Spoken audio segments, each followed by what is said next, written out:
Okay, 13. I'm operator. 13. Good morning, everybody. This morning, Good morning, Good sir. morning. Morning, sir. we are just 15 now. I don't know if for the rain. I don't Yes, know. older. Rosemary, you are welcome. Good morning. Nefisa, I'm seeing Good you today. morning, sir. I'm seeing you today for the first time on Nefisa. Aha. Okay. Thank you. Class rep Francis. Good morning. Wekia, UT Kenneth. Kenneth, I don't think I were here yesterday. Oh. I don't know. Do I do I continue now? Do I start now, or I exercise patience to be for us to Morning, have sir. at least one or two persons? Thank you. Thank you, Unisa. Thank you, John. Do Good morning, sir. we exercise persons like 5 minutes? Thank you. Thank you, Yangolema. Good morning, sir. Thank you. Yes, sir. Thank you. You're welcome. let's Do I give thanks to allow others to join us? yes, Yeah, sir, for good 5 morning, minutes. sir. Morning, sir. Sorry? Muted. For 5 minutes, they might be experiencing some network challenges or so. So let's give them 5 minutes, sir. Okay, meaning 10 minutes past 10, I will be here. Yes, We sir. will start by God's grace. Okay. Yes, sir. Thank you. Thank Thank God. you. Good Thank you. morning, sir. Thank you. Thank you, Nathaniel, Wamana, all of you. Desmond, thank you. Good morning, sir. Okay, Utikene say you are here yesterday. Okay, thank you. No challenge, no problem. Yes, David, thank you. Good morning. Morning. You're welcome, sir. I read your message. But the other one, I Okay, don't sir. Okay, sir. know. Okay, sir. Thank you, sir.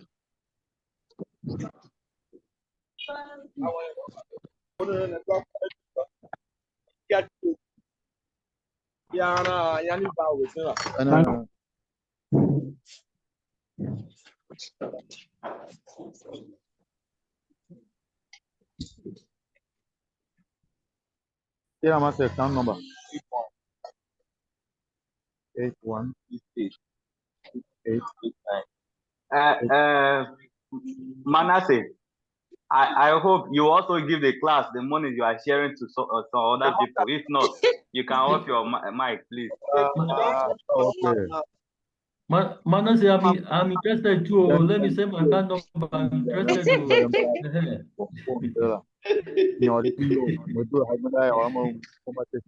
He's not yet paying attention, sir.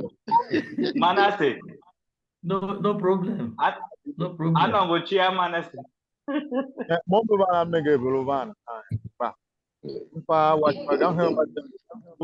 He's observing the 5 minutes and transacting another business. Yeah, it's allowed. It's allowed. I'm doing it for Weeby.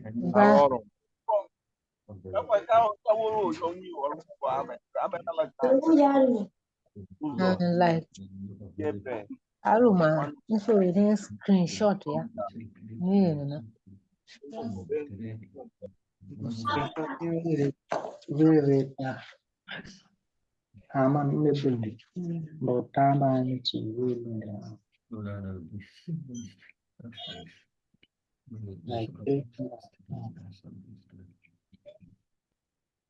Okay.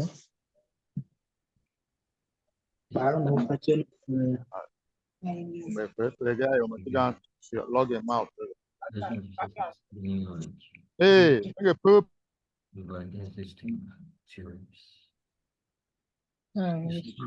Man, key here, man. Touching him. Okay.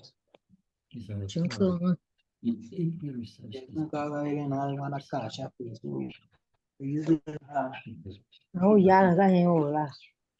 But That's your move. Anastasia was Yes, sir. touching her off mic. Oh, sorry, I thought I've off it too. Sorry.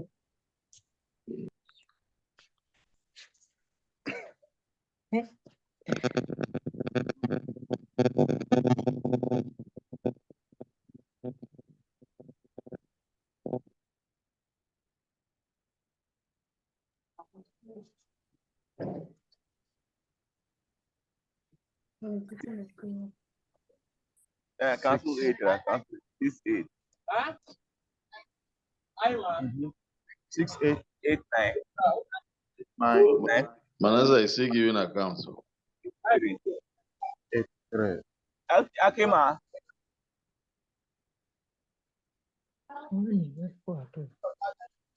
Session ID. Wait.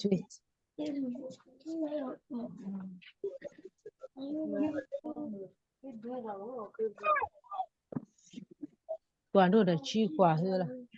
Nada. O tô chama. Banwa Anastasia, your mic is on again. Don't move it, is grass.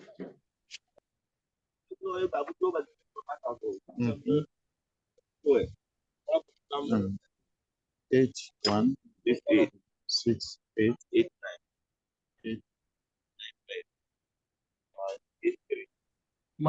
Manasseh, Anongoshia, Yes, sir. you don't finish with this your account number 8683. Oh, sorry, sir. Sorry, sir. It's okay. I believe we can start now. It's 10 minutes past 10. Yeah, yes, I will can. Can everybody mute his or her mic now and allow only me to talk, except where you have a question? So that you can say it by raising up your hand so that you'll be seen. Okay. Thank you. I hope we're all on the same page now. Thank you. Everybody, you are welcome this morning. As a feature of this program, I don't know where we are joining from the location. Let me say good morning, good afternoon, good evening, depending on your location. Me, I'm in Nigeria, and it's 11 minutes past 10 by our own time. So if your own is like that with me, then it is good morning. Thank you. Yesterday, normally what I do in my lectures that I always have a recap of the previous lecture. You know, this one is important for the benefit of those that might be unavoidably absent. You know, I use few minutes to do a recap of what happened the previous lectures. So yesterday we started by defining research. And I said it's a systemic methodological investigation. The essence of research is to discover new knowledge, is to validate theories that are in existence before. The essence of research is to solve problems. Research aim or goal is to answer questions, provide solutions. It is born out of inquiry. It is born out of necessity, you know, and then you bring out new findings in a field. And I said it has a character of being a purpose inquiry. We don't do research for doing sake. There must be a problem you want to address. And now that now spoil you, that prepare you to embark on a research. So there's a purpose, there's a goal, there's an aim, there's an objective. Either you want to explore new phenomenon, either you want to bring out new discoveries, Yes. after you want to bring solutions to practical problems that are in existence. And again, we said it has a systemic approach. There is a structure to follow. There are steps, there are methods to apply, there are procedures, you know, that you need to follow. And again, one of the character again is research is based on empirical evidence. Evidence that might obtain from experimentation, evidence from observations, evidence from measurement, evidence from existing literature. Above all, one most important thing again is that it involves critical thinking. Researchers are people that think. They think outside the box. the thing have to provide solutions to the society. The things have to provide solutions. Let's say there's an epidemic that defies all drugs. A researcher has to think, what drugs will I use to curb this epidemic or to serve, as a solution? All the drugs today that are in existence, they are what product of what research, whether it's Panadol, paracetamol, chloroquine, HIV/AIDS, and the rest of them. People that takes those drugs, they know that it can suppress the viral load. So it's critical thinking. And in doing that, you come out with solutions. So as a researcher, you have to think wide, think beyond your scope. And again, the essence of research is that it contributes to existing body of knowledge within that field that you are researching. And this is done by you bringing out new insights, bringing out new discoveries, bringing out practical solutions to problems. So when you are embarking on research, think of what contributions the research is going to have to the existing body of knowledge. Well, Also, the research can take a various form. This might be experimental research, that you manipulate one variable to observe the effect on another variable. It might be non-experimental research. It might be quantitative in nature, where you collect numerical data. It may be, qualitative, where you involve analysis of non-numerical data, like interview, observations, textual, and there's another thing again we are going to hit that is called content analysis.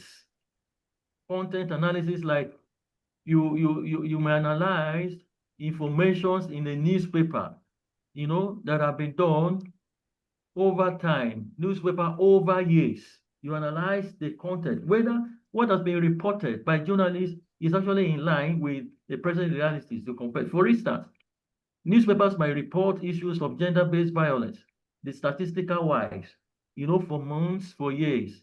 And then you want to actually see whether your report, that the newspaper had is in line with what is on ground now. That is content analysis. I also talk of research design, which says is overall plan, is a structure that will guide you in the process of conducting the research. It gives you the steps. It gives you the procedures. It gives you methods that you will use to address your research objectives. And research components of research design, that first of all, you must define your research questions and objectives. What do you want to achieve?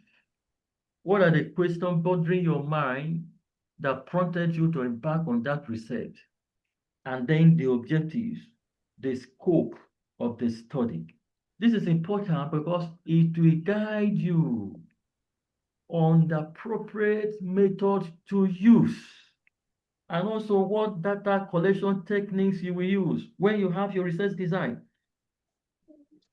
And in research design, you specify your variables. What are the independent variables? What are the dependent variables? What are the control variables or intervening variables?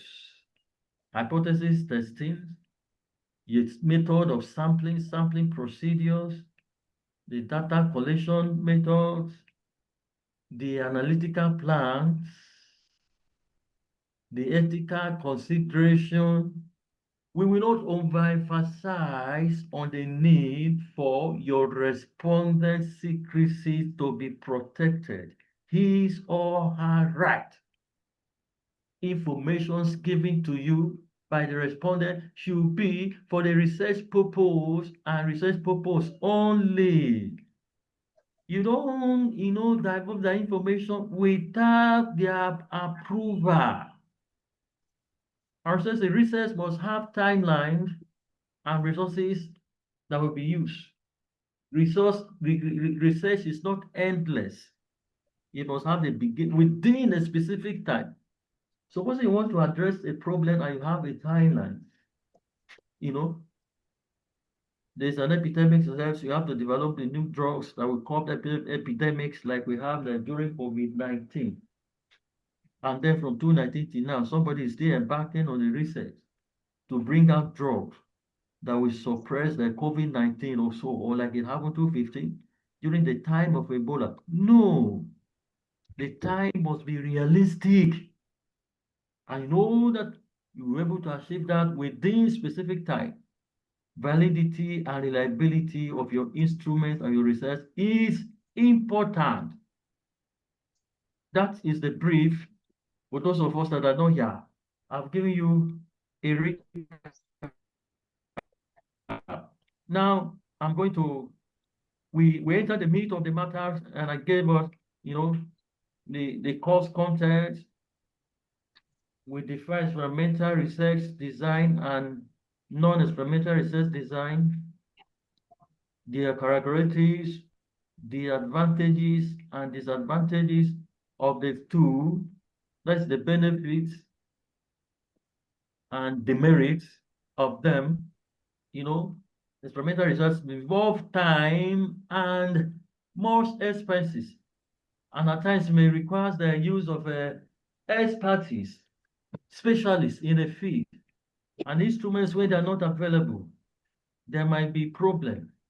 We have cases of instance where people have to travel long distances to perform research because in their location is not available. We talk about the need for research design and help you give direction to test hypothesis and all of this.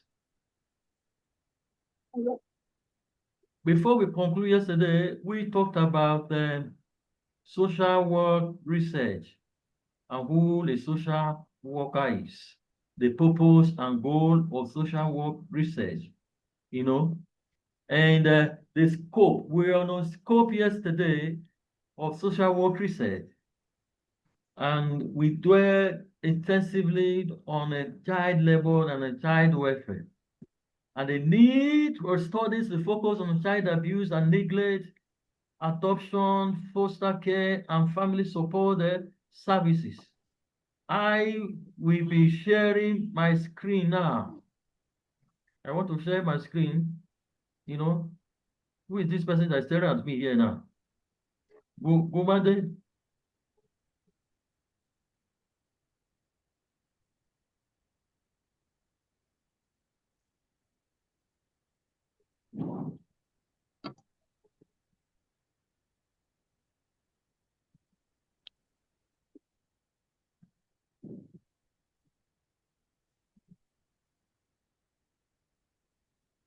Can we see my screen now? Yes, sir. Yes, sir. Yes, sir. Yes, sir. We can see it. See it, sir. Okay. Okay, thank you. This is where we were yesterday.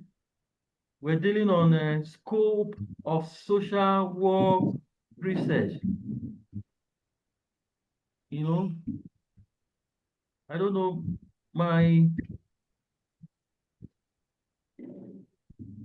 first of all, we talked of a mental scope. Mental We health. talk of, hello? Does anybody want to say something? Not at all, Say sir. so. Okay, thank you. We talk of mental health. The scope of social work research has to do with mental health. You research on the mental health conditions, treatment, effectiveness, and how to prevent, the mental health challenges. Today, the issue of drug abuse, hard drugs, either because people are frustrated, they feel isolated, they tend to all these social crises, leading to court practices and the rest, child welfare, studies on child abuse and neglect, adoption, foster care, and family support services. This area we dwelt extensively yesterday. Then, another scope is aging. research on the needs of older adults, including caregivers, health and social support. Today in Nigeria, the old men and women, they are left to fend for themselves. Civil service systems or rule is not, honestly, is not favorable to the aged. Okay. I met somebody it was last week that I met him after how many years? 65 years in service, retired at the age of 65. For how many years he has retired now? 2 years or 3 years or so that he said his gratuity has not been paid up till now. This one is not not a favor. It's not a favor. It's not a favor. His money has been deducted all through the duration of his service. And now that he is in need of that money, the money is not forthcoming. I see those of us, if you are a federal government staff, you know that you are on an NHIS. And the maximum number of years that you can, explore NHIS is 60 years. When you are after 60 years, you don't have access, you can no longer access health care through NHIS. And you and I know that old age comes with a lot of challenges. It's not even at that time that one need health care mostly as you are aging. The person that I talk about already now, he has some health challenges. It is the wife now that is driving. He said, thank God that my wife is still working, is the one running the family. Older adults, caregiver health, and a social support. Then we talk of the scope. Another scope is what? Disability. Studies on disability rights, access to services, and inclusive practices. I can dwell on this issue of disability all day long, and I will not finish. Those of us that one time or the other we have face-to-face engagements, and we met in school, your classroom, and environmental standards, they make use of the middle floor, right? Usually you look at the staircase, everything that is provided there. Are they disabled friendly? Class, answer me. Are they disabled friendly? Hello, class. No, Are we sir. together? No. You see, you enter We get your question, sir. Yes, we are together, sir. I said our structures today in the universities, where we have story buildings with staircases, for everybody, men and women to climb. Are they disabled friendly? Somebody with No, sir. disability? No, sir. Those No, structures they are friendly not. to them? No, No. sir. They No, are sir. not. They are not. They are not. No They are ramps. not. There are no ramps. There's No no ramps at facility. all There's no for them. Yes. I remember my lecturer in Zaria then, of blessed memory now, Professor, Alamu. Our lecture used to be upstairs. And this man was crippled, both legs. And do you know the story? You know what happened? I inquire. He was not born a disabled man. He was born a healthy human being, went to universities, It was the course of youth service he was traveling to visit his fiancée, they said. And in the process, he had accident. And both legs were crippled. And you know what? Even the lady that he was trying to visit, at the end of it, didn't marry him. The man was on wheelchair until he died, became a professor taught. And our classroom upstairs, all these old structures in Zaria. If you school in Zaria, those old structures that were built like the time of Lord Lugard. We have to carry him on wheel from one step to another, until he has to come to the classroom. And at the end, again, is the same process that we follow. The structures will not be so. They have a right. They have the right to access services. They have a right for inclusivity in our society. But we treat them with disdain. We treat them as people that do not matter. Because, they are to our mind, they are not headed. If I may ask now, take of 109 senators in the House of, National Assembly senators, House of Rep 360. I'm not aware of any of them that is disabled. The fact that one is even disabled alone is enough reason for you to be disqualified by people. This person cannot represent me. As I'm talking to you now, I saw in my hand yesterday for like 3 weeks now. I've been driving with one hand, my right hand, and somebody said that road safety, can arrest me for driving with one hand. I said, okay, it means you have violated my right. How about people that have one hand and then they have a car? Does it mean they cannot drive? And I asked him a question: is there any law in Nigeria that prohibits somebody with one hand, having car, and the person laughed. The fact that this one alone now, you see the thinking. You see now, and that is the thought for every person. So as a social worker, you look in that direction. What is their right? What right do they have?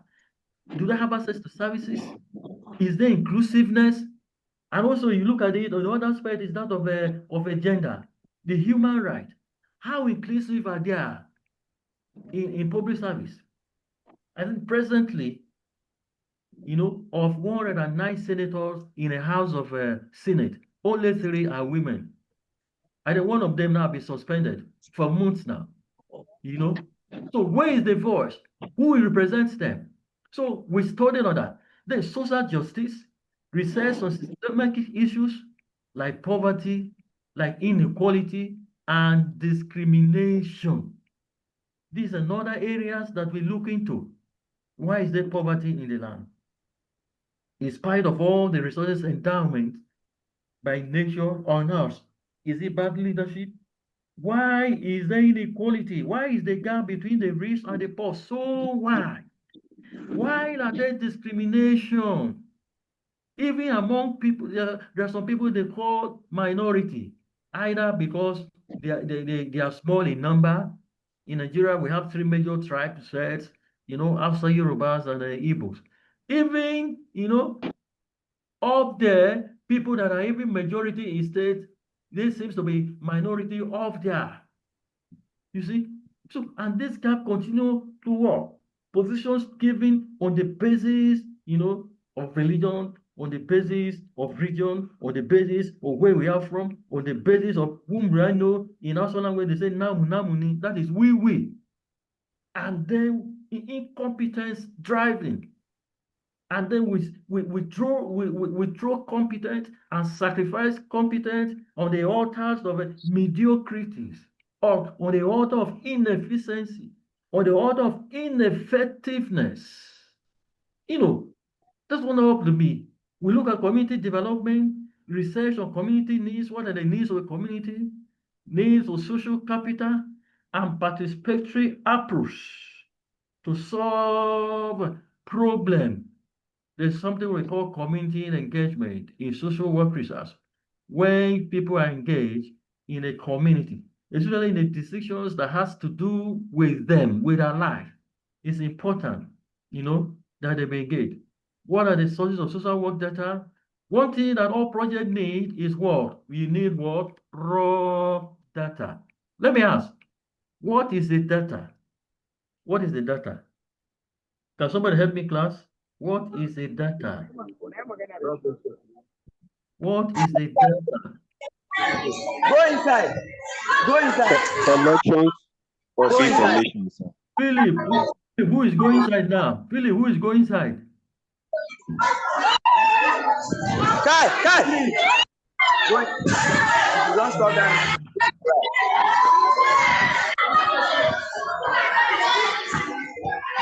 Philip, mute your mic. Philip, mute your mic. Philip, yes. Philip, mute your mic. Mute your Guy, go inside. Go inside. Guy, go back. Go inside your class.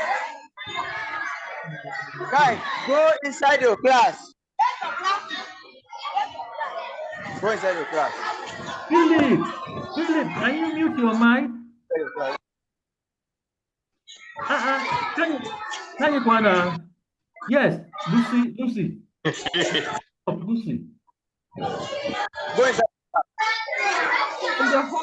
Can the host take him out of the meeting? Hello, Lucy.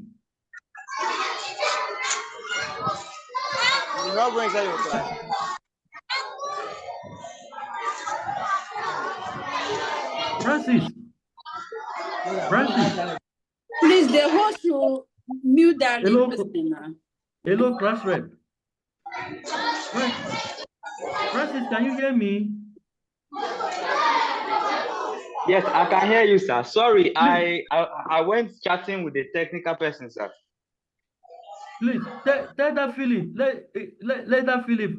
So, okay, he has muted his mic now. Baba. Yes, Unisa, John. John, your hand is up. Hello, John, can you talk? Class, can you hear me? Yes, sir. I hear you. Okay. We hear you. I hear you. Firstly, Yes, sir. Lucy raised up her hand, but it has declined. Yes, John, Unisa, John, your hand is up. One can say data is an information, Good. raw facts, or hello. Yes, I'm hearing you. I'm with you. Yes, data is a raw information. Okay, Teve, Raf. Thank you, John. Yes, Teve, over to you. Data can be facts, statistics, facts or statistics or an information that are being collected, not just being collected and can be stored, analyzed to get an in-depth knowledge about decisions or to support research. That's my understanding or my take. Thank you, Kevin. Data is an information in a raw form. It's information in a raw form, and until that information is processed, it's of no use, it's of no value. And that's why when you collect information from the field, you embark on a research and you get information from farmers, from HIV and AIDS percent, or all of them. That information does not translate anything yet. That information needs to be what? Analyzed. When you do the analysis with them, then you come out what? With a result. There's something that most people mistake it for. Data, that data is a plural. The singular is what? Datum. So that was for knowledge, datum. So all projects, your research, you need that information. You need what? Data, raw data. So without data, there can be no research what? Project. Because it's that data now that you are going to analyze for you now to conclude, for you now to contribute to the existing body of knowledge, for you now to come out with new findings, for you to support the existing literatures, for you to dispute existing literature based on the information that you've analyzed from your research. We say it's not just the information from journal articles and what books. Now, let me ask a question again. Because at times when it comes to sources of data, and somebody is working and he says sources of my source of data, this data is going to be from primary and what secondary what sources. Now, somebody tell me, what is the difference between primary source of data and secondary source of data? Primary and secondary data. Let me put it that way. What is the difference between primary and secondary data? Who has an idea? Yes, Francis. Okay, sir. The primary data is the one that you source yourself. You go to the field and you get this data from your respondents, why the secondary data is the one you get from it's an already processed data for other persons. Like maybe you go to a ministry to get the data of primary health care in Benue State. That's a secondary data. Thank you, Francis. Yes, Unisa. Okay. Primary data can be said is like information gotten from like oral interview or just interviewing maybe people just to get an information. Why secondary data, one can say those are information gotten from either written books or internet. Hello? Yes, I'm with you. I'm hearing you. Okay, thank you, Francis and John.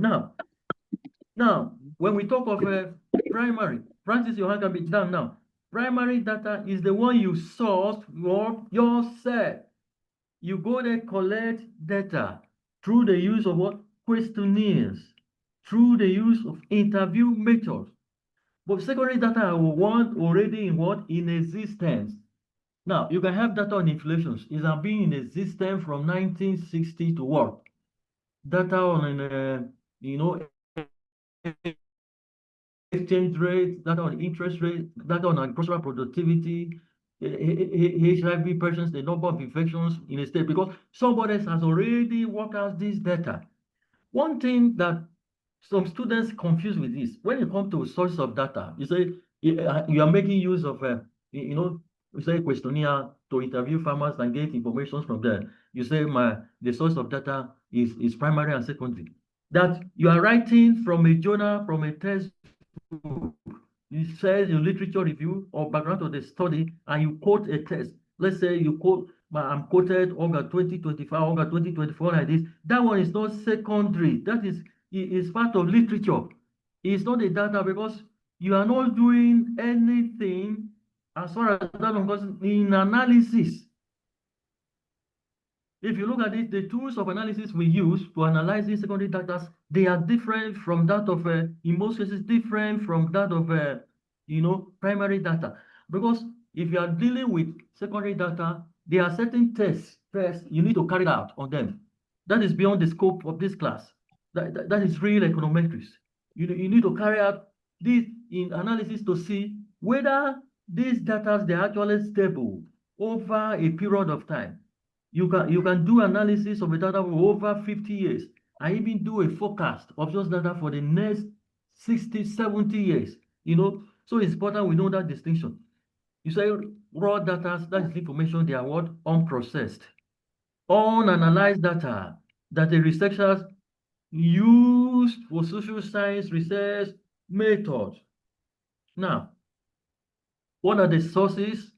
So include the responses to a survey or transcript of interviews on a focus group, experimental results, diary entries, art, or other points that society use in analyzing the world.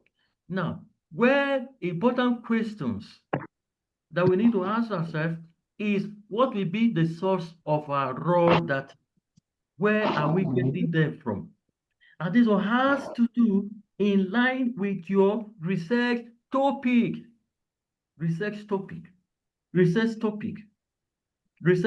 So know the source and then know your research topic. Where do you get your raw data from? Two approaches. Number one, primary, and then secondary world sources. We've already differentiated between primary sources and secondary sources of data. Now, whether you, a researcher, you use secondary data or you use primary data by collecting your own data, is a choice that you will make. Mr. Ted, what is the problem? Shaku. The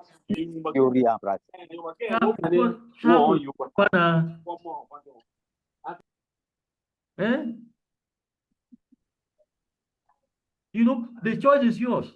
You are not restricted to the fact that it must be primary data.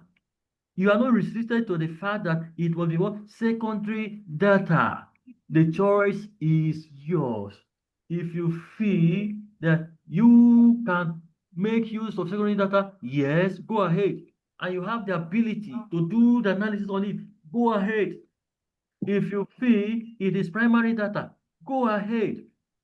So it's an important choice that the researcher has to make. But other questions that you have to ask yourself are these. Your sources of data, are they credible? Because one thing about this is when it comes to analysis, and you have done the analysis, you will get a result, whether good or bad. In a computer language, is garbage in, garbage out. Whatever thing you inputted into the system will come out with a result. And at times you see, that some of these results, they are not okay. They do not meet the expectations. So students, they will try, or in whatever way is possible to manipulate results. And when your supervisor says no, that it is not okay, it becomes a problem. And especially for female ladies, when a supervisor says that this one cannot go, then it becomes another challenge for a supervisor. And some of them will feel that the supervisor is looking for something. Not at all. I have a work in my hands now, that I'm reading one of my students. The analysis is completely at variance with the objectives of the study. Completely at variance. We were looking at the issue of child labor and academic performance of the students. Like what we said yesterday. How does child labor influence academic performance of the students? In secondary school. You look at it. How do you even know as a teacher in the secondary school, students that are engaged in child labor? You see, in the first place, most of them, they come late to school. Assembly is over. Lessons going on. That is when you see them running to school because they have to be at home attending to one thing or the other. The children of Madam and and the Oga, they won't go to school. He has to attend to them. He or she has to attend to them. All these have gone to school, and they have to trek kilometers to reach that school. Under the sun and in the rain. Then while in school, you see them feeling sleepy. Their clothes are tattered and the rest of them. So it's expected that a child that indulge in child labor, the academic performance certainly will what? Reduce. That is a priori expectation. But when you come with a finding and negate this obvious fact, then it calls for questions. And when your results are at variance, it then says, how did you collect your data? It then tells how credible your source of data, your source of information is. And then you ask yourself, are your sources objective? Objective? Test to the test. Are your sources of data, how objective are they? That somebody can rely on them? Okay, I know too well that in secondary school, whether it is afternoon, those ones that go to school in the afternoon, maybe like 1 or so, 1 to 6, and then those ones that go in the morning. I am not aware of any person of secondary school age, boy or girl, that is married and we have 3 or 4 children. I'm not aware of these people in secondary school that will be 40, 45 years. But at times, these are the results that you have, that somebody will bring to you. How did it happen? Not teachers, we are not talking of teachers. That this sample were from students, and you give them that number of males, number of males. Let's say, 40, 45, females, 55, percent in this case. And then their age, you're having a secondary school student, 40 to 50 years, secondary school students. How possible? How objective are these results? How objective? Then your source, ask yourself, are the sources of this data accurate? Where do you get this information from? At times when you go to the feed, to collect, data. You see your responses, they will not give you, accurate information that you need. I don't know quite a number of us here. We've not met factually, but someone that I know here, I know John, and I know that Francis, I know the other John. Okay, let's say someone like Francis, the class rep. You go to interview Francis, and you ask Francis, how old are you? Francis, and Francis look at you, and say, can't you see? I am 65 years old. Me looking at Francis, you know that Francis is not. And then you agree, then you put it. And then you have people like that. So when you now come to write your report, you write that the age, you calculate average age. Average age of these people are 65 years. And maybe the research is something that has a category of people, maybe youth, that intervention is coming for them. And then that what you produce before the eyes of the whole world is what they work with. So how accurate is that data? So social work researchers, they do not collect raw data of their own. They use raw data that has been shared by other researchers, that is secondary data, also part of the publication and review process, so others can verify their results and attempt to replicate their study. Your data, somebody out there anywhere can call out for this data tomorrow, and then if the source is accurate,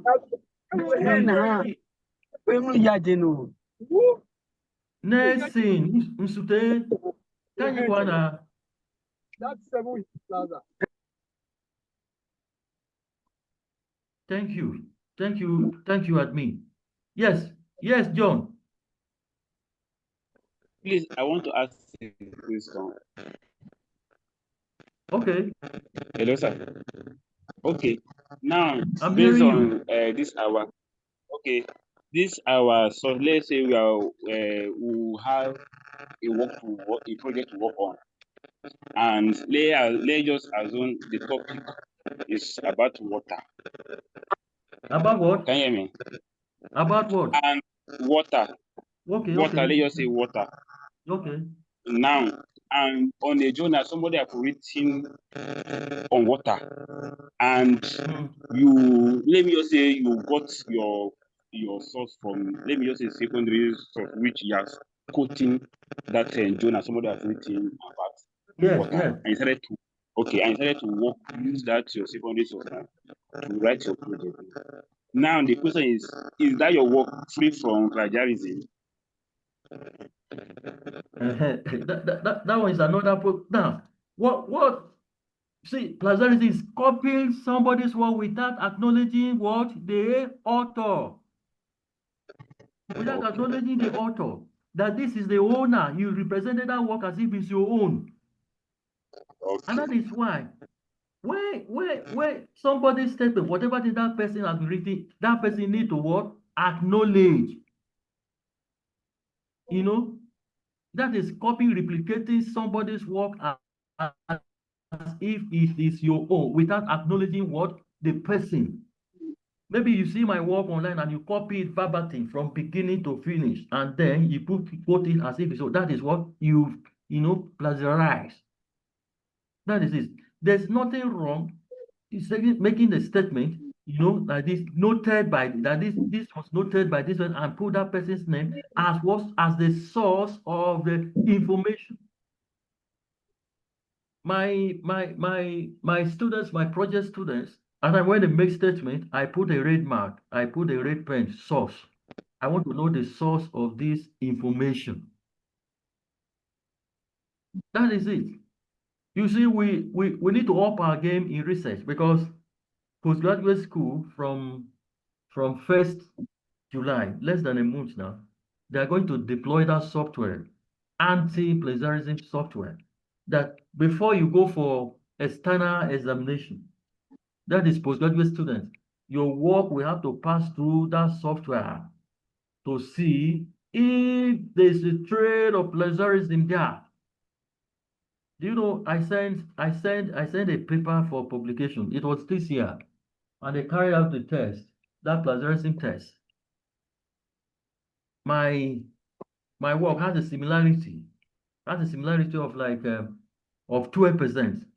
They say what they want is 10%, that I have to make sure I come down to 10% or less than that. But do you know, even my own work that I even quoted myself was seen as being what? Plagiarized. Do you know, John, that somebody use, do you know what is frequency? Frequency statistics. What is frequency? Do you know what is frequency? Hello? Number of occurrence. Hello, How frequent it occurs. How Good. frequent it occurs. Thank you. Thank you. Good. Do you know that frequency? Because I make use of descriptive statistics. I put frequency, percentage, and the rest. That frequency was underlined as a word that was what? Plagiarized in a table. When I have the table distribution and I do frequency, frequency was underlined as being plagiarized. Wow. So what did I do? I went and changed it to number of occurrence, and the thing went.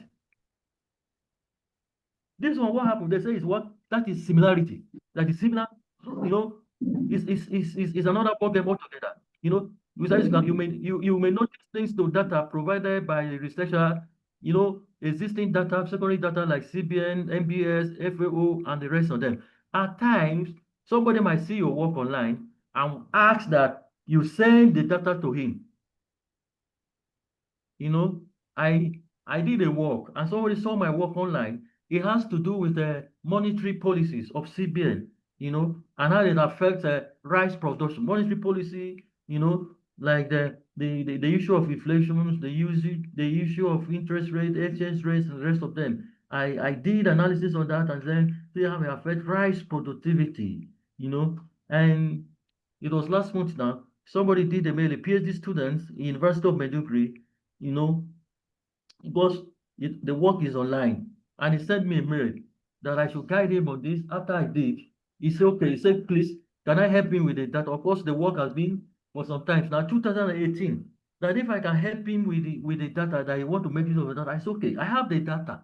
I have to send the data to him.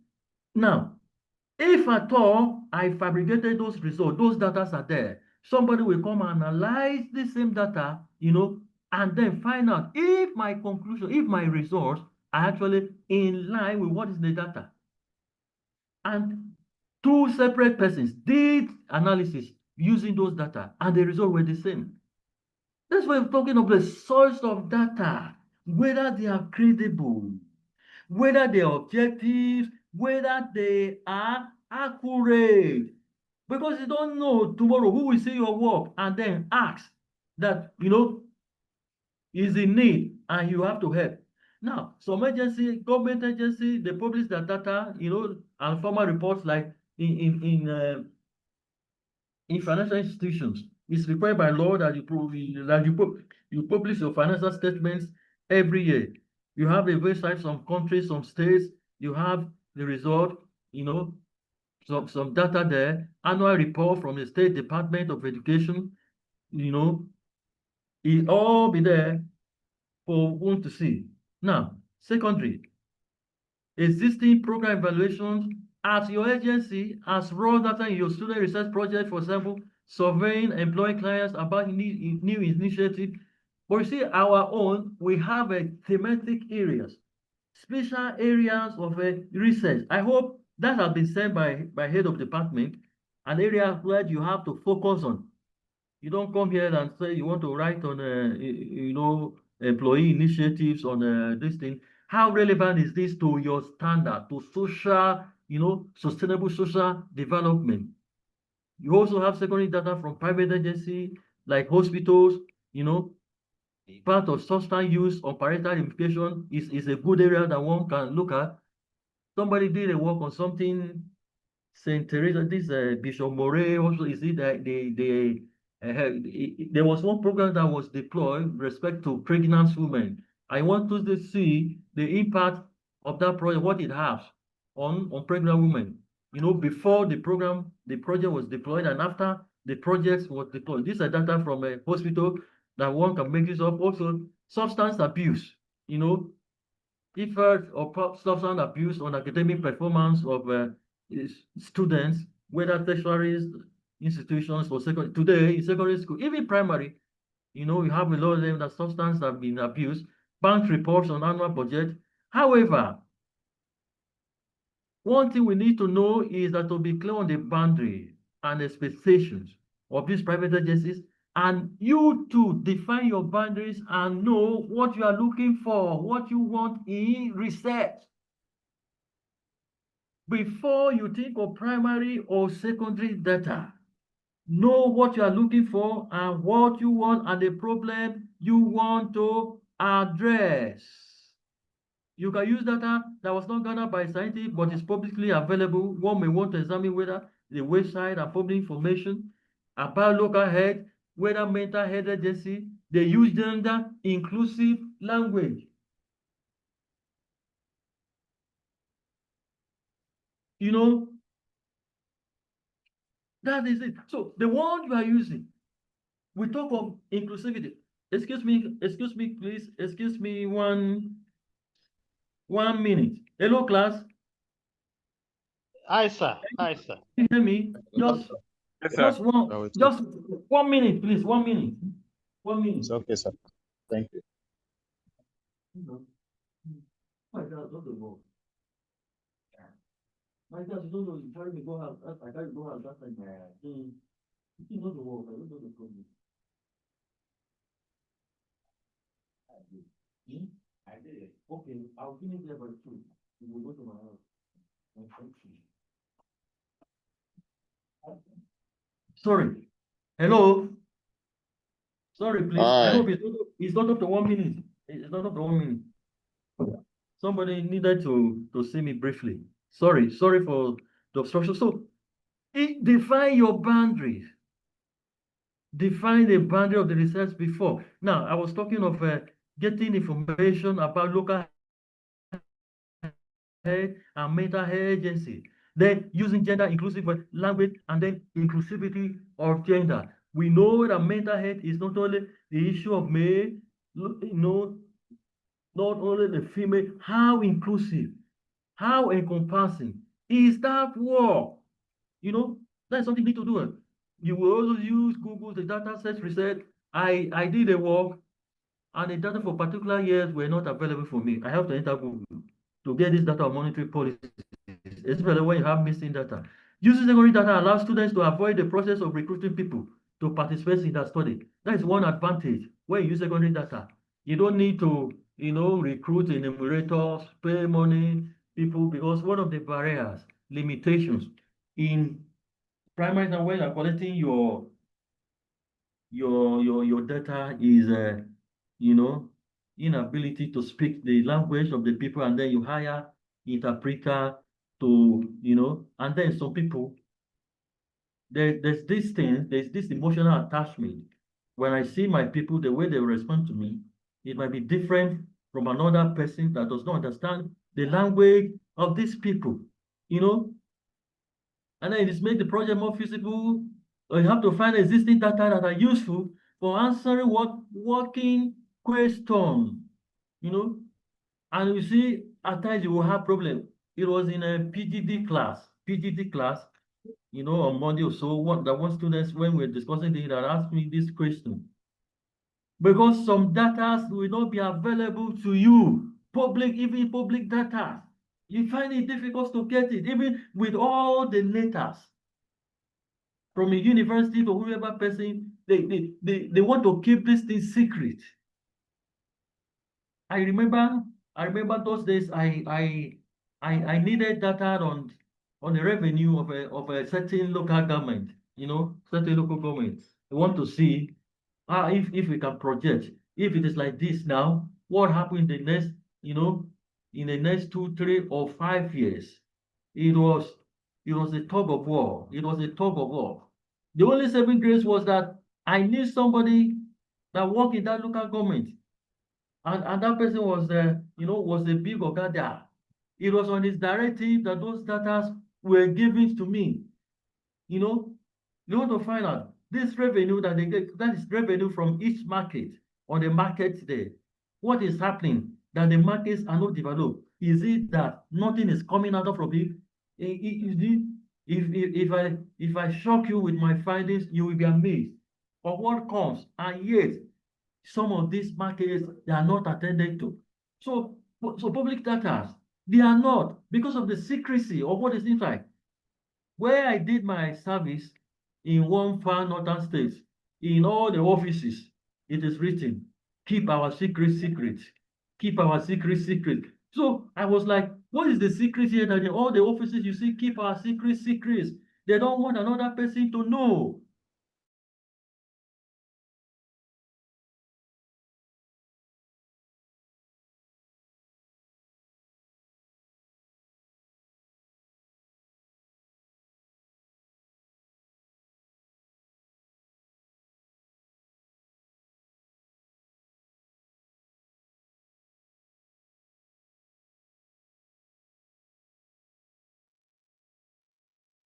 Hello, sir. You see? So it becomes a problem when data are not available for you to work with. You know, the use of internet, I would say in Nigeria is something of recent. You know, all this Google and the rest of this that we are going out that we navigate and get one or two things, information online. And when you need information, it's not available for you. What will you do? You know, those days, results are computed manually. Results are not online. Up till now, in some university, as a student, you apply for transcript. You have to travel what? Kilometers. Travel kilometers or kilometers wherever you are to go to that university to get what? Your transcript is not online. Unlike in some university, even in this country, so university in this country, all you need to do is to go to the website, apply for transcript, necessary fees paid, where you want to study there, inputted everything, and 48 hours at most, your transcript will go there. But here, still, you travel kilometers come to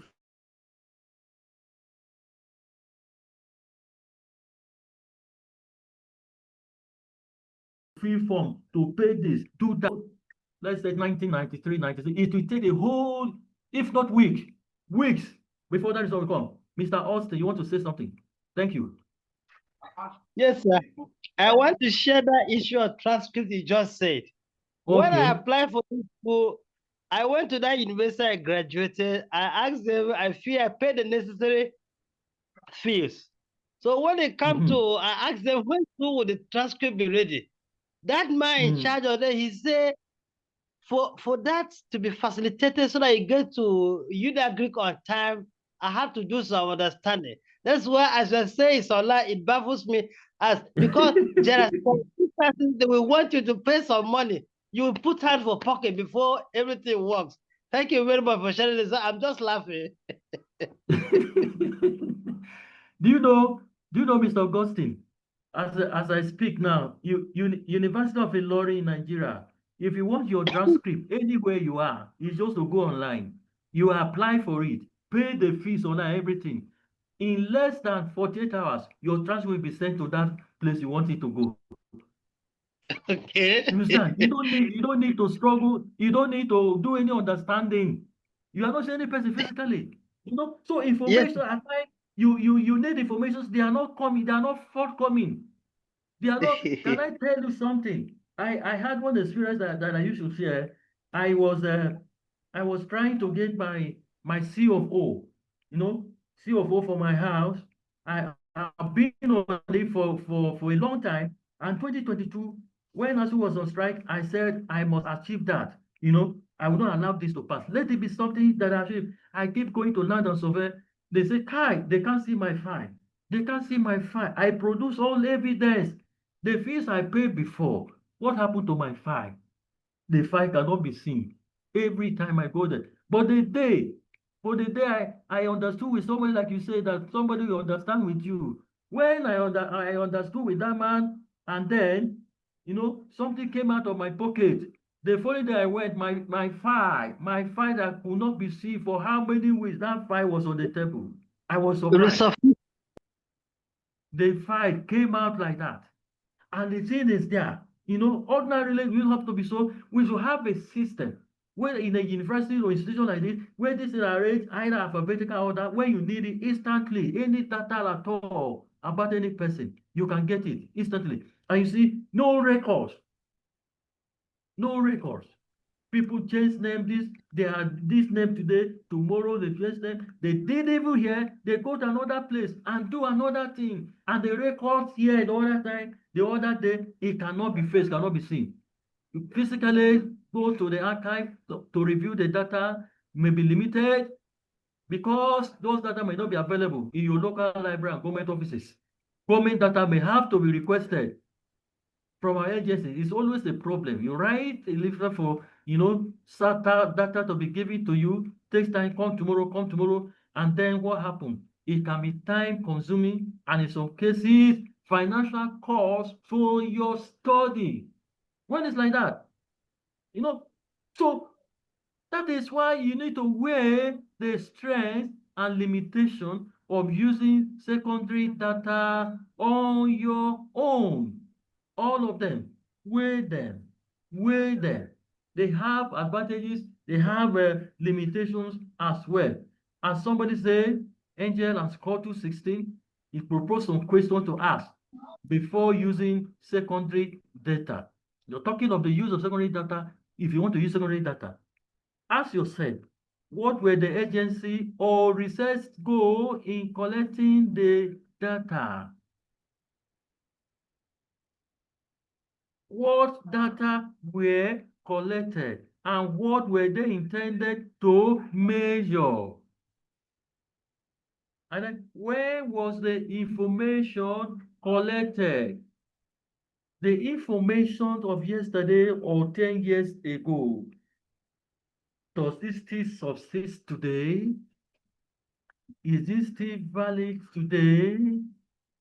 So we have subsist. What is the purpose?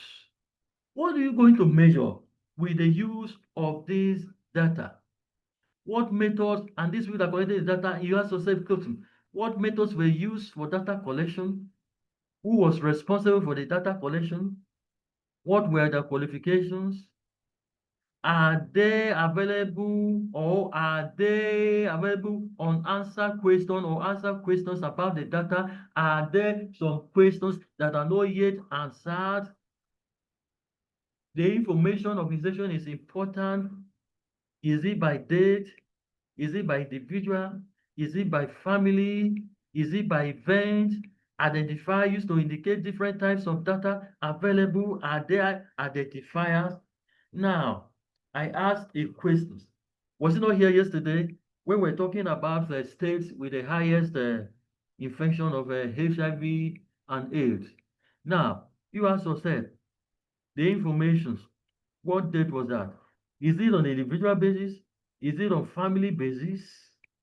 That this information came about.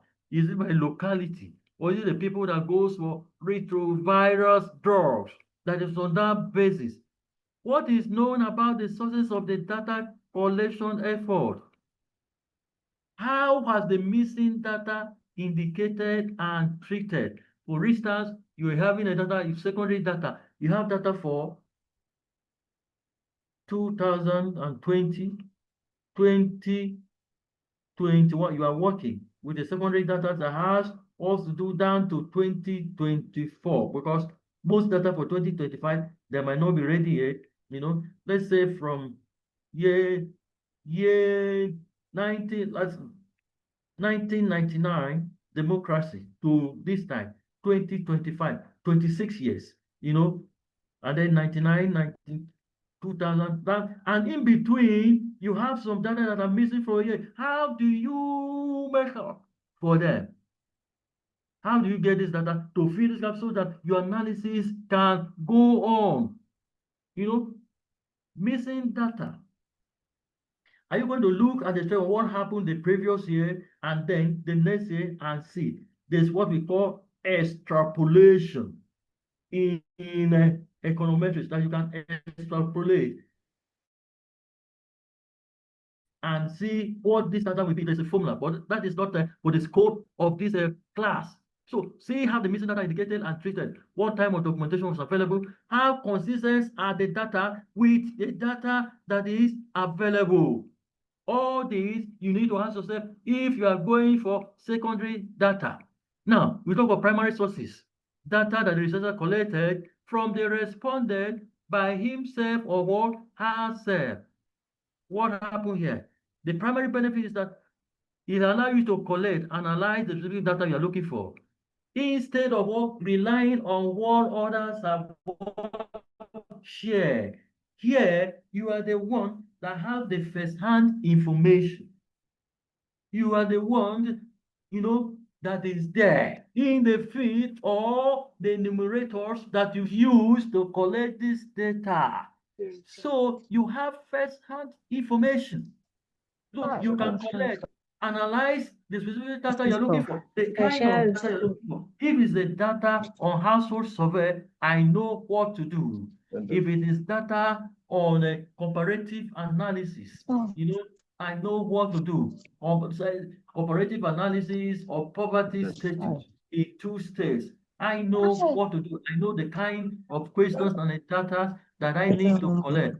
Now, you make sure the right question, and this boils down to the issue of questionnaire construction.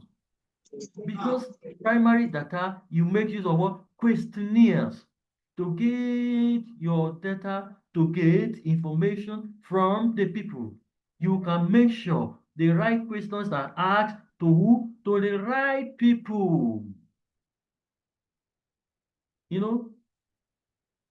Students' projects tend to be smaller in scope, but often the first step in a law research with increasing detail and sophistication over time. You have to know this. These are the participant distance is covering me in a way. Make sure the right question are asked. Make sure you are dealing with the right people. Make sure that the scope is adequate. Make sure that the sample size is right. Make sure that the questions are in line with your objectives. That is the problem. Because when you are looking at one objective and then your questions, your questionnaires follow another direction, you will not get result. Meaning your questionnaire must have the direct bearing with your research objectives. Is important. Because this was at times after the tight schedule also, we hire enumerators, hire people to get this data for us. And they go and do one solid work and then returns to you. It becomes a problem. When you want to code, you want to sit down and extract this information, maybe in Excel to go for analysis. You see, and maybe time is not on your side. There's an assignment here. Assignment number 2 is to identify at least 10 sources of publicly available social work, data in Nigeria using the following format: organization name, topic, whether it's qualitative or quantitative, whether it's cross-sectional or time series or panel data. Now, types that boils down to another topic, types of data. Number 1, we have cross-sectional data. This one is the data that is taken, at a point, a snapshot. Like this one that will go into questionnaire, the survey, design, interview, observation is what? Cross-sectional data. It's a snapshot in time. Think back to the last survey you took. Now, let me ask, how many of us have carried out a research before that you have the cost of going to the field to interview respondents or so? How many of us? How many of us have done that before? How many of us? Hello, class. Hello. Hi, sir. Can we hear? Hi. Hello, sir. We can hear you, sir. Okay. I'm asking, yes, Manase, I'm asking a question about who has done a research work before by way of giving. Yes, thank you.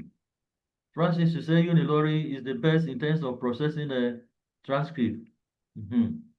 How many of us have done a research before that involve you going to interview people and then collect data from them? Who can share experience with me?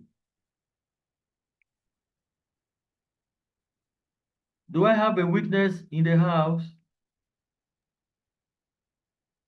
Yes. Are we hearing me? Yes. Yes, sir. Yes, sir. We're hearing you. Can you share experience, the experience in the field? You know, Yes. when you went to collect data with your questionnaire, can you share experience with your respondents and what happened? Yeah. Personally, when I went to collect data with my questionnaire, most of the time there are people, you give them the questionnaire, they refuse to fill the questionnaire. Some will even say that you should give them money before they will fill your questionnaire for you. And there are certain times that maybe you give them, some of them will just collect and decide to just tick whatsoever they want. Maybe they decide to tick, maybe there are 4 options in each of the questions. They'll just tick, maybe if they are taking number 1, they'll just tick it 1, 1, 1, 1 throughout. They will not give the correct idea which you are asking for, because maybe you didn't give them it. Some sincerely receive it and they are happy to even do it. They will even call other people, give them that they should assist, that you are a student. They should help you to get the needed information. So these are the experiences when I was doing my own, I got. Thank you, sir. Thank you. Who can share his experience again? Yes, so when you administer questionnaire, they will say you should drop it here. You should go and come. When you go and come, they will start looking for where they drop those things. Some they will ask you to give them money. Some they will say, by the way, they don't have interest in what you are doing, so they will just mark it anyhow and give you. That was my experience. Thank you, Austin. Thank you, Austin and Manasi. It's certainly problematic when you are collecting primary data and then respondents that are difficult. No matter, because some of them they see it as if you are paid by World Bank or by government agency or whoever, and they are coming to get information, and that it is for your benefit that you are doing it, that you'll be giving money. Don't knowing that you are doing it in anticipation of having what? A degree. You know, I told us yesterday how I traveled to those states, and those questionnaires were filled at a cost. 5,000 naira per questionnaire.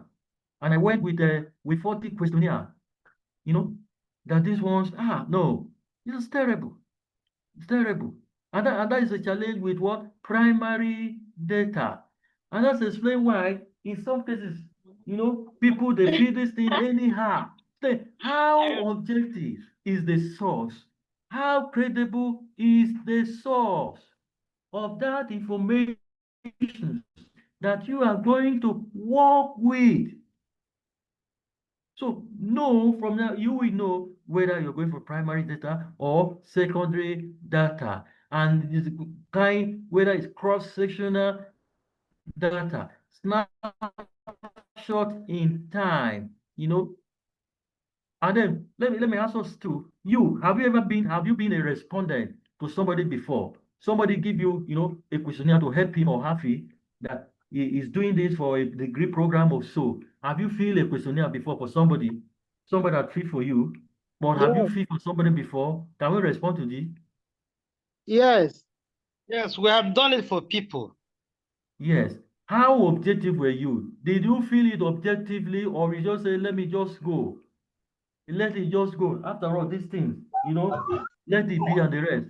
Did you respond to the questionnaire once, or did you respond to it multiple Yes. times over a period? You know, Personally, I gave them the right response. the right one. That's what should be. The right one, That's what because should I be. already went through it and I know what it is. Yes. So think of this, whether it is you that is issuing questionnaire to somebody, or somebody is going to give you, be objective in your answers.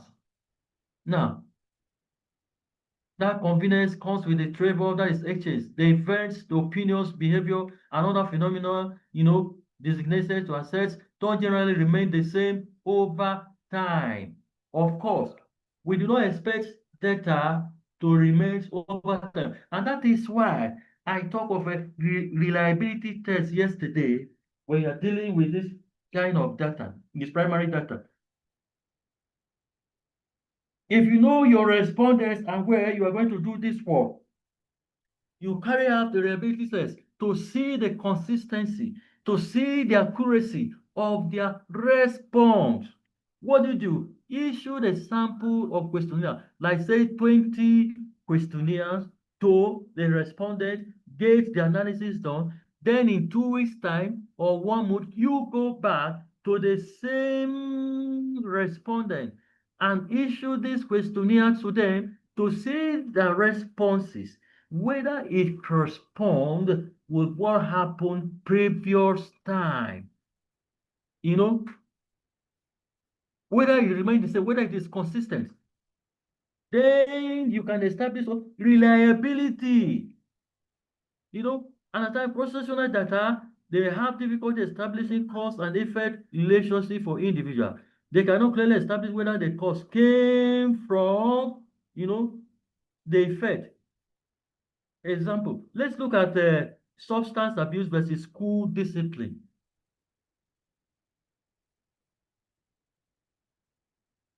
Does substance abuse lead to school discipline? We know what is substance abuse, substance versus school discipline. Children, school people, students, and the rest of them that are into this substance abuse, and then how does that correlate with the school discipline if they are known?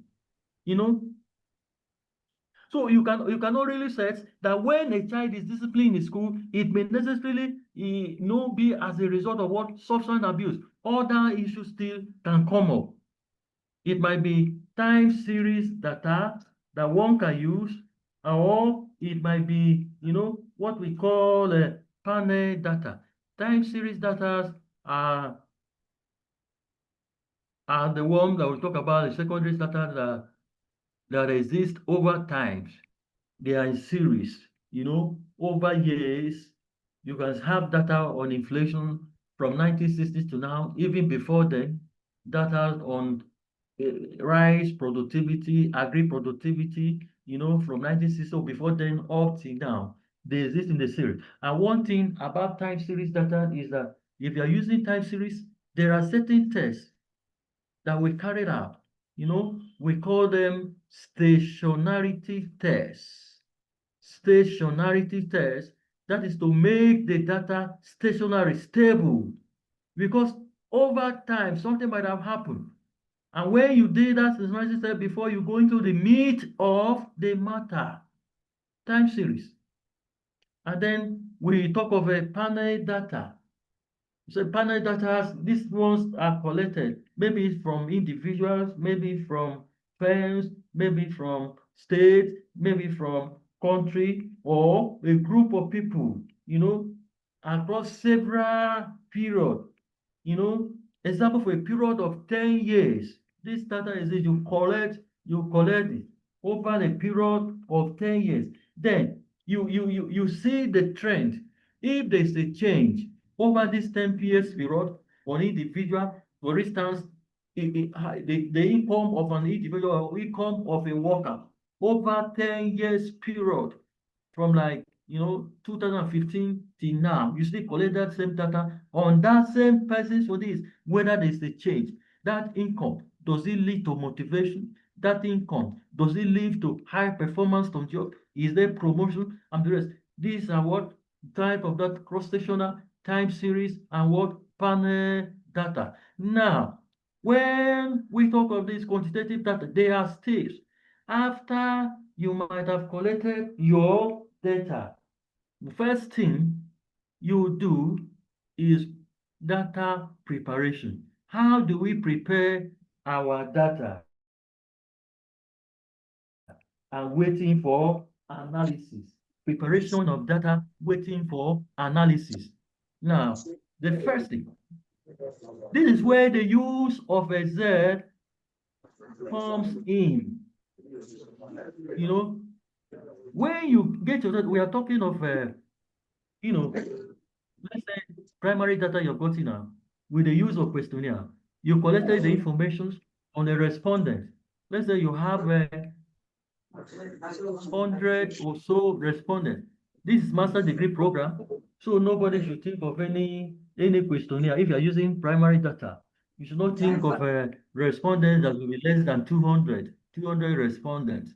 You collected this data from the feed, you return home. So what you do first is to do what we call data coding. The raw information you need to code them using Excel spreadsheet.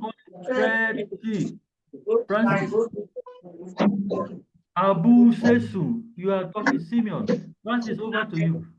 Okay, I just wanted to call the attention of Desmond. Desmond, please check the panel.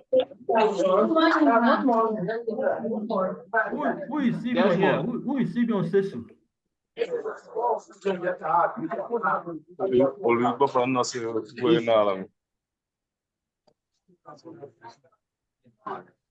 Is Desmond here? Desmond, you are the admin, please. Okay. Please check the panel. Okay. Thank you. Sorry, sir. Thank you, Francis. It's okay. Now, your hands, you can drop your hand down. Now we are talking of coding your data. When you get this raw data from the feed with the use of questionnaire, you cannot input them like that to the system. So you need to extract the information. The first thing is data coding. That is converting data into numerical format. Example, 4-point Likert scale to numerical format. I have a data. I don't have a questionnaire here. I don't have one that can say you've constructed questionnaire before you see it. The first thing maybe is the biodata of your respondent. You have the sex of the respondent, male or female.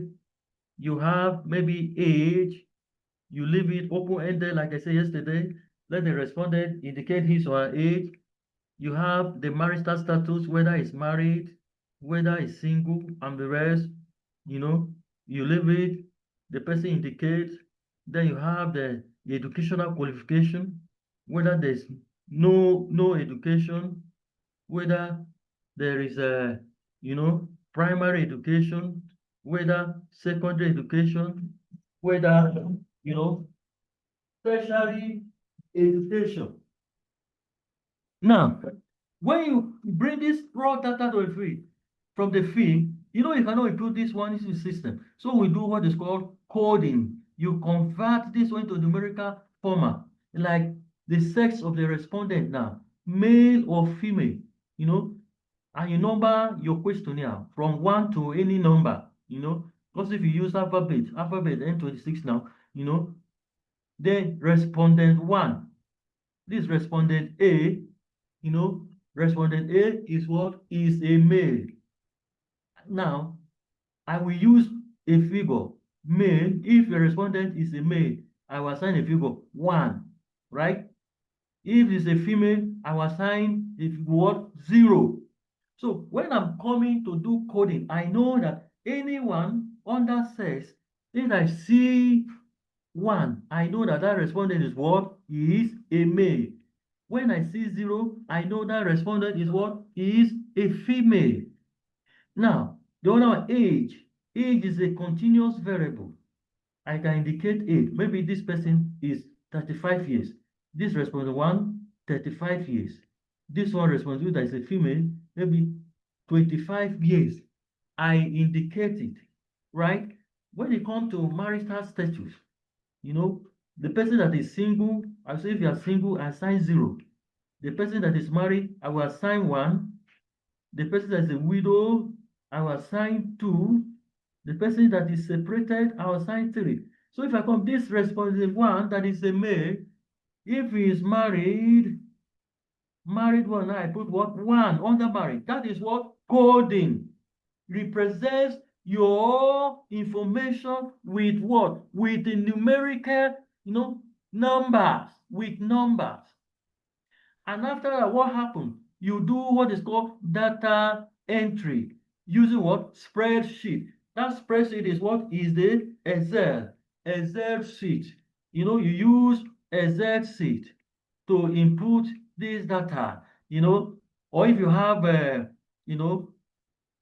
statistical package like SPSS, like the use of Stata, like eViews. These are statistical package software that we use to analyze data. I thought I put this one up before. I don't know if I'll be able to show you, good. I'll be able to show you something, one of the package that I have, I'll show you one of the statistical package.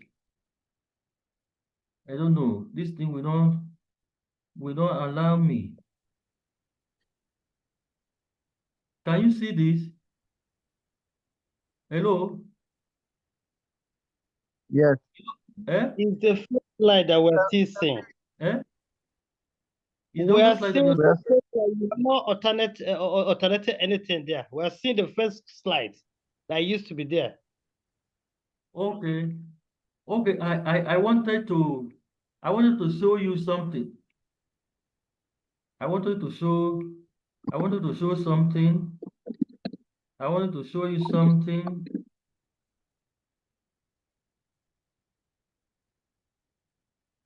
Can you see this?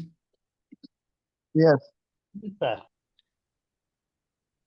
This is one of the software.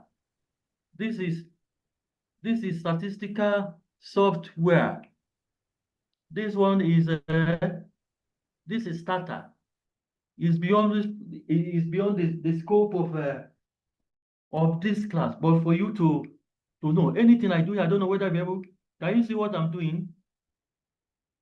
This one, if I want we can, but it's very faint. Very yeah, if I want this is the data that I have, I can go, I have this data.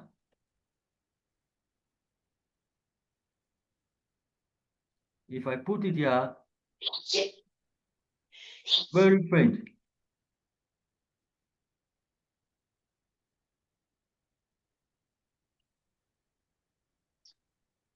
Can you see this? Yes, we can.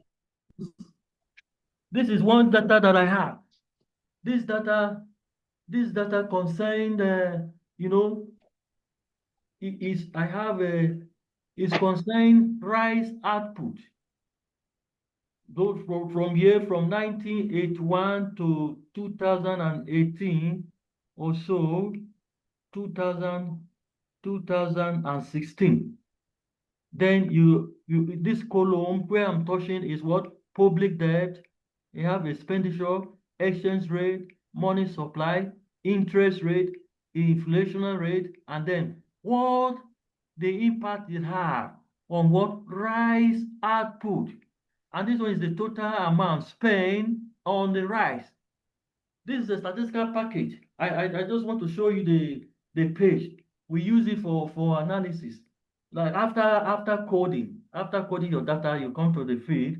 Now you put this one, and then you continue. So whether this one, anything here, whether you have your data in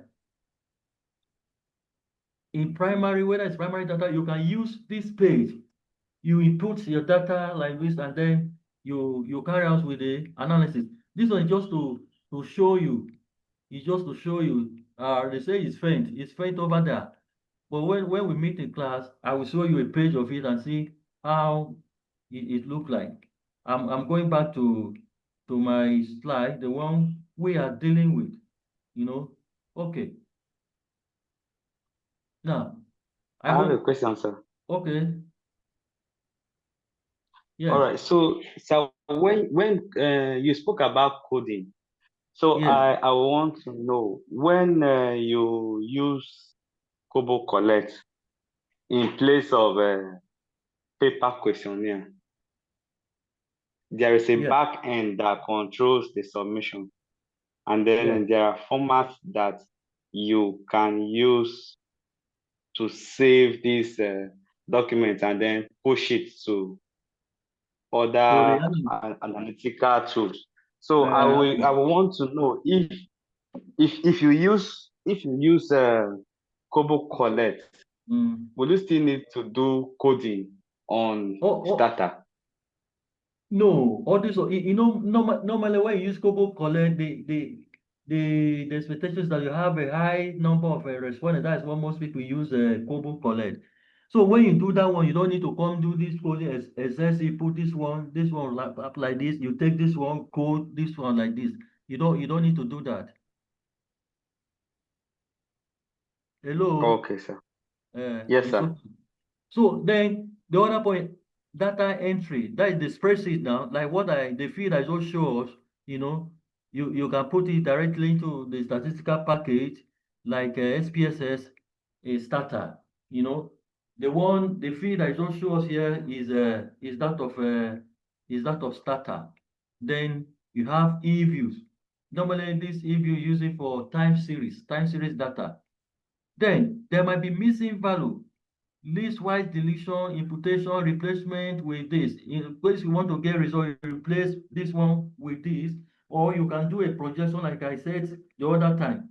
Some statistical software automatically treat blank entries as what missing value. If there are no values there, you see the result will come as what missing values. That is what missing value.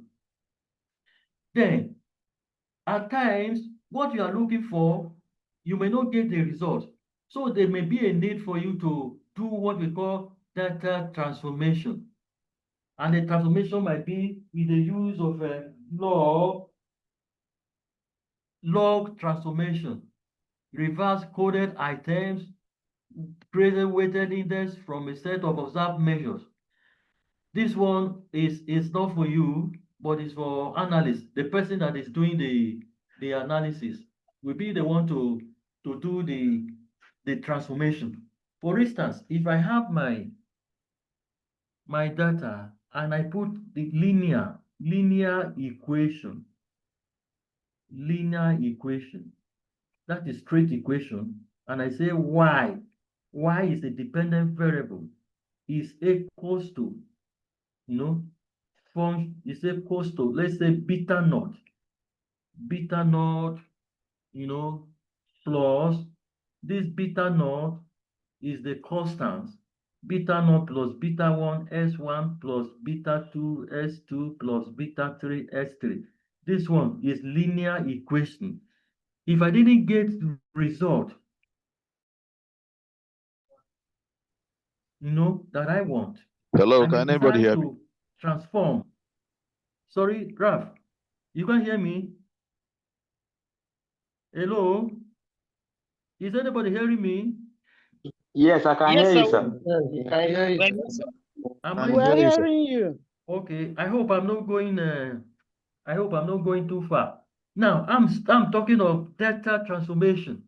In an instant where you have your data and it's not giving result. Data transformation means changing the data to another form. Like I have my the dependent variable, which is y. Let's say rice production is y. Is equals to function of b naught plus other variables. You know, I do it like what? Linear equation. Then, if at all this was not giving me equation, I may decide to do another thing. I decided to put log. I will change this one instead of ordinary y, I will put log y. Some of us, I think we use four-figure table. We use four-figure tables in our secondary school those days. How many of us use four-figure table? If you know what is four-figure table, can I see your hands up? Four-figure table. I mean, I was only carrying it too. Eh? Yeah, I was only carrying it. I didn't know how to use it. Francis, you are a small boy. Thank you, Austin, and thank you, Manasseh. No, we were to use it, but then I didn't know how to use it. So I was only carrying it as a design. Lucy, thank you. That was what some of us used those days to solve mathematics, physics, and chemistry. That is what we use, four-figure table. So in that table, you see log, log of a number. And I think you did log in mathematics, log under indices and this. So you may decide to put log on all your variables, which means you have not what? Transformed them. When you did that, the result you will have will be different from when you did not add log. It will be more robust. That is the way to do the transformation. Might be in another form. It might be only a dependent variable that will log. You leave the other one. In that case, become what? Semi-log. Semi-log in that only one variable on one side is log, while the other one is not log. But when you log the dependent variable, you put log on the dependent variable and independent variable. That is what? Double what? Log for them. It's all in the process of a data preparation and analysis for you to get a good result. Good. Now, quantitative data analysis, numerical data collected in a research project, analyzed quantitatively using what? Statistical tools in two different ways. The analytical tool that we use mostly are what? Descriptive statistics and what? Inferential what? Statistics. Descriptive analysis or descriptive statistics, they only describe, aggregate, and present the construct of interest or association between these constructs. Like for instance, descriptive statistics, we talk of what? Frequency distribution. We talk of the use of tables. We talk of the use of a percentage. For instance, this class now, I don't know how many of us are here now. The last time, Chef, we were 41. I can say MSC class. If the females are 20 and the males are 21, I would say the frequency distributions according to sex, males, 21, females, right? 20. Then I can calculate the percentage of these ones.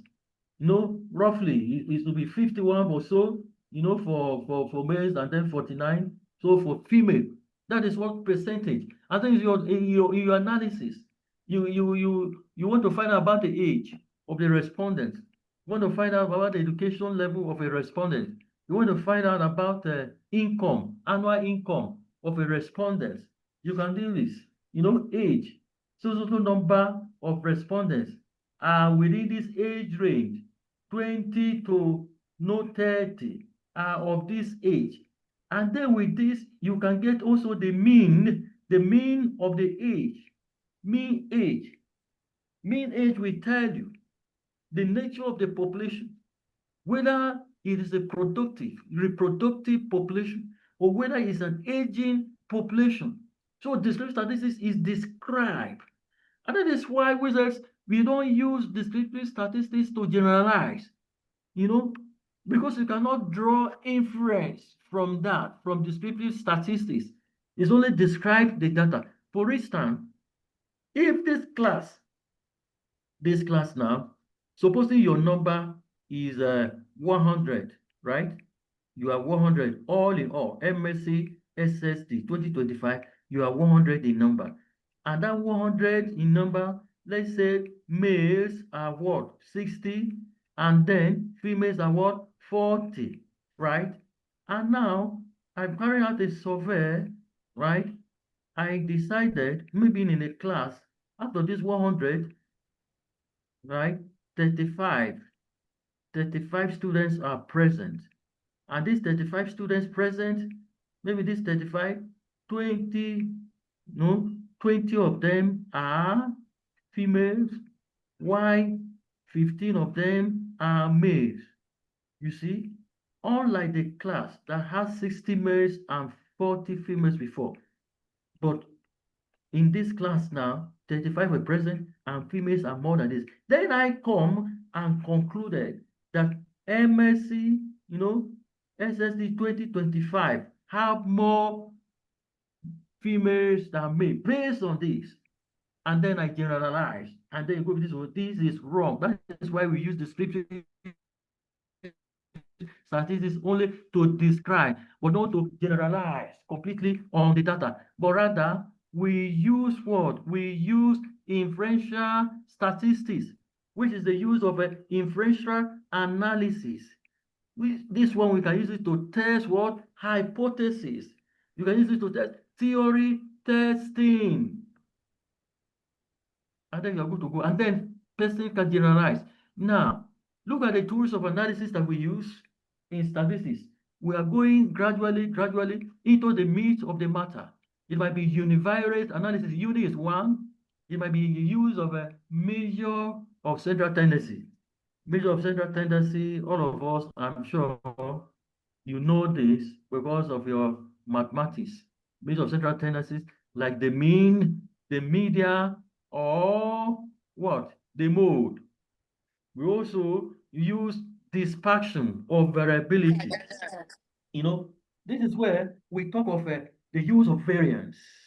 This is where we talk of the use of standard deviation. To what extent has your sample deviated from the mean? To what extent your sample is dispersed, is at variance with the mean? Is the mean close to the distribution?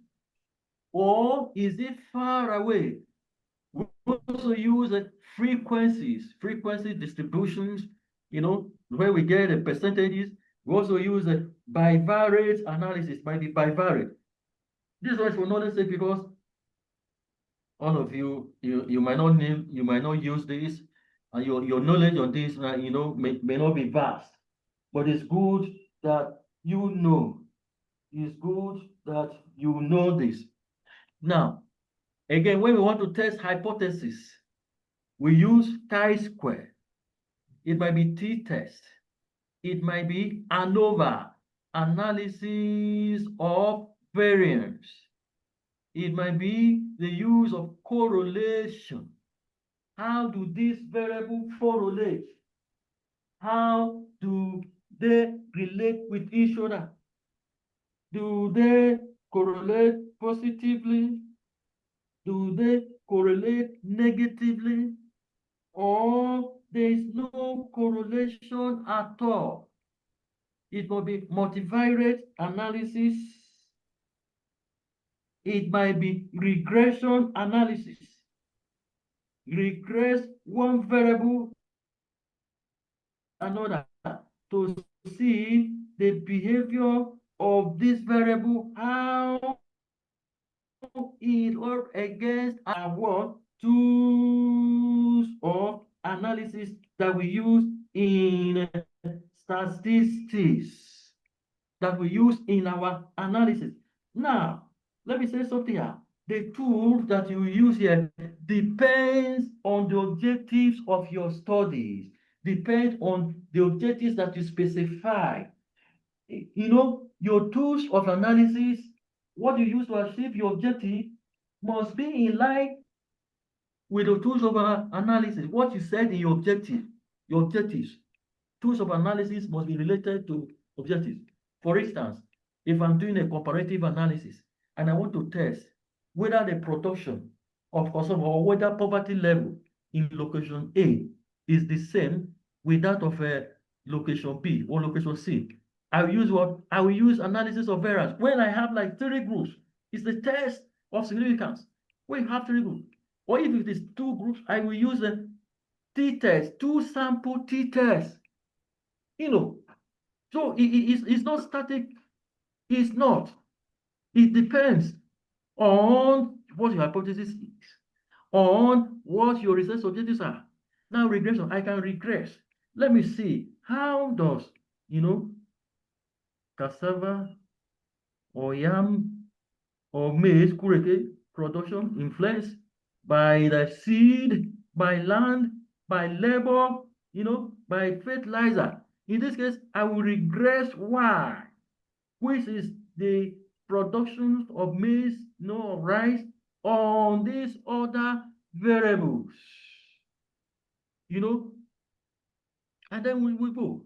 Now, I don't know if I'll be able to show us something here on, if I stop sharing this and go to that analytical tool again and see if I can get, well, no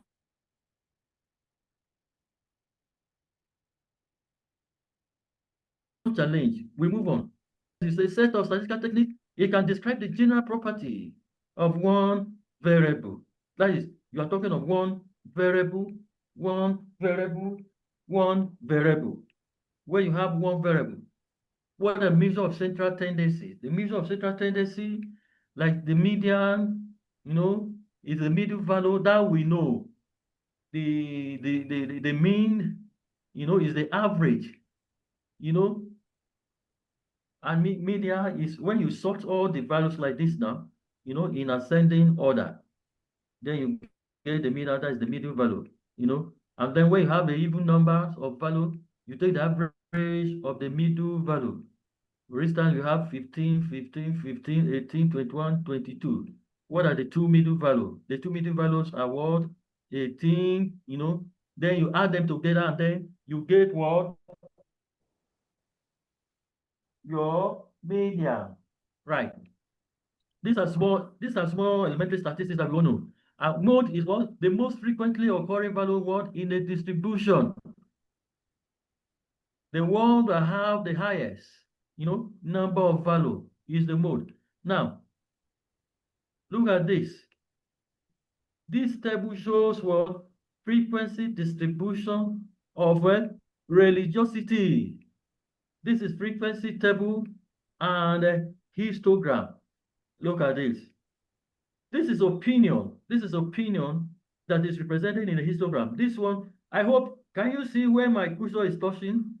Can you see this? Yes, can you see this? Yes, sir. This is what is the histogram of this. Now look at this. This is the frequency. This person, whether it's go for religious activities. People, these samples made of how many? 284 what? Respondents. Opinion was sorted regarding their religious activity. This one, never. People that say never, they are 85. People that say once per year, 23. This group say several times per year, 36. This one about once per month, 44. This one said several times per month, 56. Several times per week, 21. These people, they did not answer. I don't know. These ones are what? Indifference. How many? 19. Then you calculate what? The percentage. This is what? This is frequency what? Distribution tables. You use frequency. Frequency is the number of occurrence. That is the percentage of it. Now, what you should know, at the end of it all, your percentage must sum up to what? 100%. Why the frequency for each must sum up to the total sample size. The total sample size was 284. Now, this is the representation with the histogram. Look at this. Never, you put this here, this is what? 85. 85 is between 80 and what? 90. Once per year, 23. You look at where it is now. This is, mathematically to scale several times. You come here is what? 36. About once. You see, you look at it, about once is 44. Several times per month is 56. And several times per week is what? Is 21. The other one did not answer. Is this one service has to be here, but for this space. So this is how we represent the opinion of the respondent in what? In a frequency table. Supposing it is that of married, I can put this one here, single. What is the number? I can also use this sample size of 284 and distribute it among people that are single, among people that are married, among people that are divorced, separated, and also represent their percentage as well. Are you getting this? Now, quantitative analysis, when there are many different scores across a wide range of values, what do we use?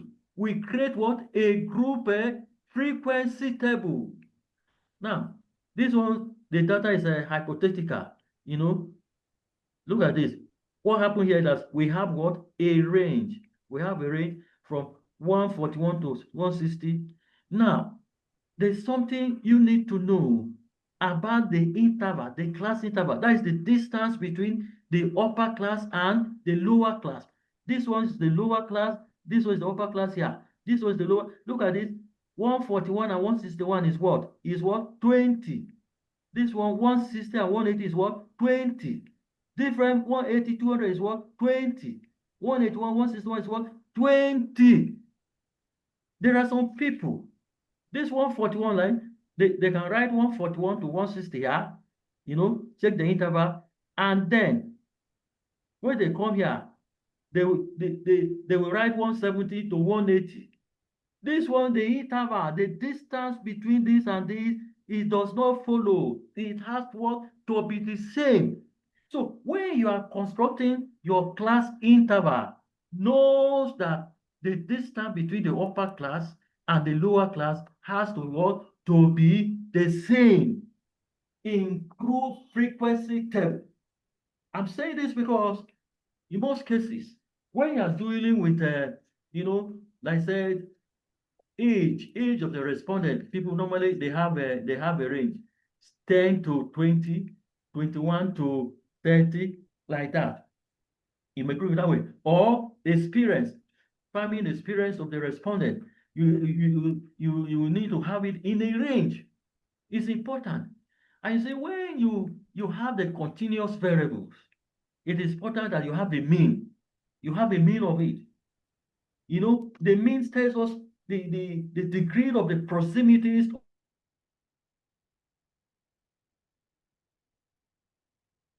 of the distribution of your response. They have this part, the ER from the mean. So it's important. It's important we know this. It's important. Any question is 12 now. You have to go on break. I've been talking since 10 o'clock. I think I'm losing my voice gradually. Any question before we go on break? Any question? No question for now, sir. Okay, can we break it so that we come back to conclude? All right, sir. Yes, Okay. sir. Let's talk break. So I will come back by 1. Yes, sir. Thank you, sir. Thank you. Thank you, sir. Good morning, sir.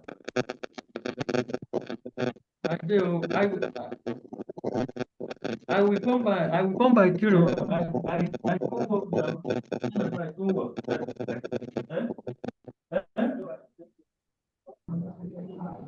All right, thank you, sir. 0 o'clock. Is he talking to us? No, Yes. he's not talking to us again. He's He's not not talking talking to to us. us again. And that's one. I thought you were the admin. The network bounced me and bounced me back. Then Beatrice took the host. What of 2 o'clock? Let me ask Beatrice is there. Beatrice. That is why I was telling that we should be given education on this thing, because if somebody is host and that person don't know how to do it. No, once the person Okay, just leaves. Mr. Jigba, we will do that. We will do that this weekend. It's okay, no problem. I was even going to ask a class, but I feel I should do that in the next class. Yes, some of us voted that it should be done. Stop the recording, Yes, so that the volume will not be too high. Stop the recording. All right, sir. Beatrice's attention should be drawn. Don't worry, I'll reach out to her. And let her just leave, then we'll.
Yeah.